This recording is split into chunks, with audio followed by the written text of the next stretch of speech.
that. When people think of the United States, they think of this city, as was talked about earlier. If you can make it here, you can make it anywhere. But underneath all of those twinkling lights, something is not right in New York City. Shootings in Times Square, robberies in broad daylight, stabbings on the subway. I got into a cab yesterday, and the gentleman who was driving had been doing it for 25 years. And without knowing who I was or why I was here, he proceeded to talk about the city. And he said, "This city has changed." And I asked him what he meant by that. And he immediately started talking about the crime. It's gotten so bad, it's out of control. This, unfortunately, is what we get in Joe Biden's America and Alvin Bragg's New York City. To the good people of New York, we hear you. We are here in New York today because we want to hear from you, and we hope that your local leaders start to listen to you as well. When the hearing was first noticed, the district attorney released a statement that we were coming to the, and I quote, "safest big city in America," and that this hearing was a political stunt. You want to know the real political stunt? Politicians in New York and other places continually pushing failed policies despite knowing that they don't work. Let's talk about this for a second. According to the New York Police Department, in Alvin Bragg's first year in public office in 2022, rapes are up 7%, felony assaults rose 13%, robberies spiked 26%, burglaries are up 23%, grand larceny is up 26%, auto theft has risen 32%, 170,000 felonies in New York City in 2022 alone, the most since 2006. Does that sound like the safest big city in America? I think not. The question is why? New York State eliminated cash bail for most crimes, tying the hands of judges and law enforcement. Alvin Bragg's Day 1 memo, which outlined his office's position that he would not prosecute certain types of crimes. In addition, rather than approach each case on the facts of the offense committed, his office is focused on how much money you make, your circumstances, or your immigration status before deciding whether to charge a crime. And of course, as was already talked about, defunding $1 billion out of the New York Police Department's budget.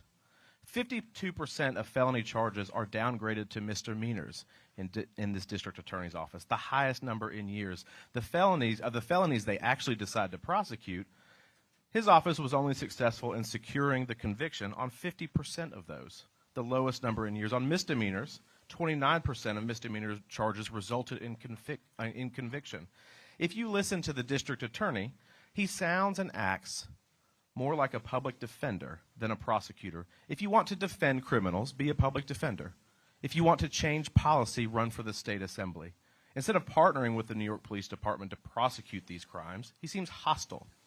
It's no wonder that officers in the New York Police Department are resigning at a record rate. According to a recent article by the New York Post, there is a 117% increase in cops resigning in 2022 alone. That's the most since right after 9/11. Regarding New York's bail law, the John Jay College of Criminal Justice found that approximately 72% of violent felony offenders who were released without bail were rearrested. Recidivism is so bad in New York that 327 individuals were arrested for more than 6,000 crimes of retail theft. That's not giving somebody a second chance. That's letting them do the same thing over and over again to about 20 times and still letting them off the hook. If at first you don't succeed, try again. Maybe the 21st time they'll wake up.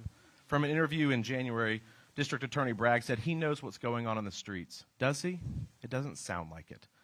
Ms. Brame, I want to start with you and to the other victims. Who benefits more in this city, law-abiding citizens or criminals? Can you repeat that, please? Who benefits more in this city, law-abiding citizens or criminals? Oh, absolutely criminals, 100%. Ms. Harrison? Criminals.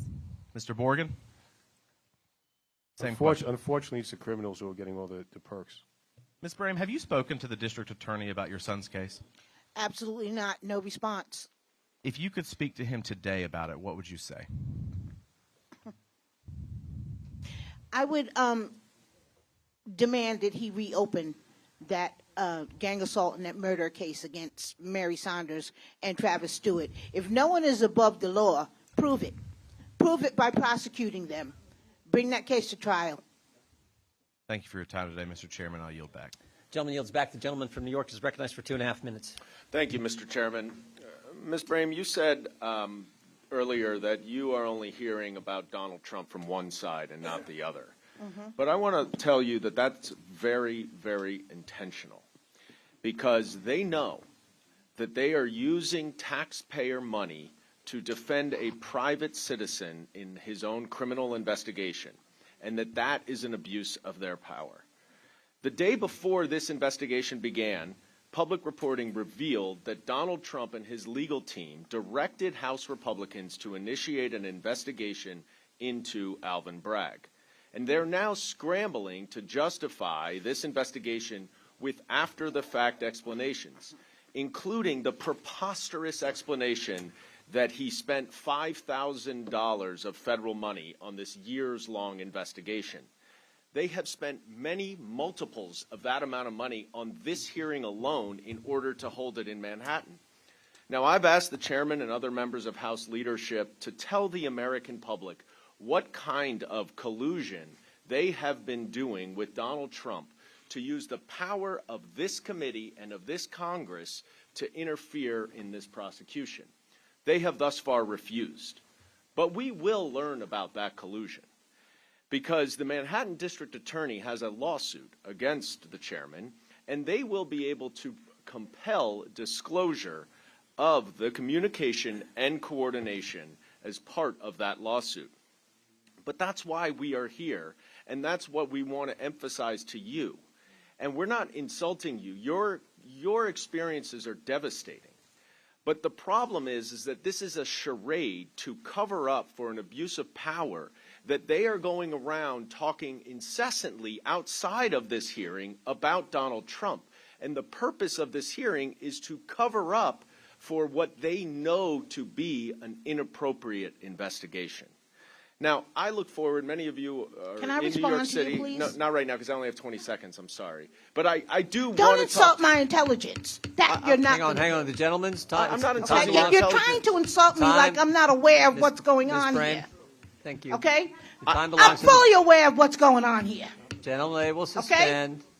Gentleman gets another 15 seconds. Thank you. That's why I walked away from the plantation of the Democratic Party. Committee will be in order. Ms. Brame, what I was about to say is that as a representative of this city, I look forward to working with you, with Ms. Harrison, Mr. Holden, Mr. Borgen, all of you who are involved and engaged in our criminal justice system. Because, as I said, and my colleagues have referenced, Gentleman's time we has do expired. have a problem, not Gentleman's only time- in New York City, but around the country. Gentleman's So time has hopefully expired. we can Gentleman work yields together back. to reach real solutions, not charades like this. And I yield Gentlelady back. from New York, Ms. Stefanik, is recognized.